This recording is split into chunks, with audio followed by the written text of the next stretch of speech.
আজকে আমি আপনাদের সাথে একটা অন্যরকম একটা রেসিপি শেয়ার করব।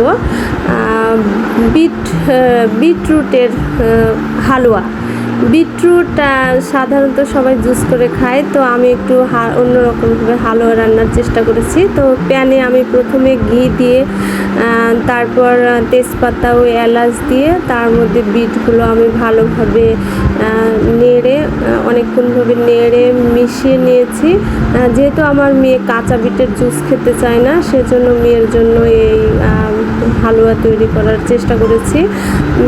তো হালুয়াটা করার পর বেশ মজা লেগেছে। তো আমি চিনির সাথে একটু গুঁড়ো দুধ এবং তরল দুধ, হাফ কেজির মতো তরল দুধ দিয়ে সেটা ভালোভাবে জাল করে অনেকক্ষণ ধরে আঠালো ভাব আসা পর্যন্ত জাল করেছি। তারপর একটা প্লেটে ঘি মাখিয়ে সেটা ঢেলে নিয়ে চেপে হাত দিয়ে চেপে আমি সমতল করে ঠান্ডা হওয়া পর্যন্ত অপেক্ষা করেছি।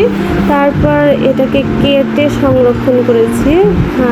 তবে কিছুক্ষণ আপনি ফ্রিজে রেখে দিতে পারেন ঠান্ডা হওয়ার পর, তাহলে একটা শেপটা সুন্দর আসবে। তো আমার মেয়ে এবার রিভিউ দিবে।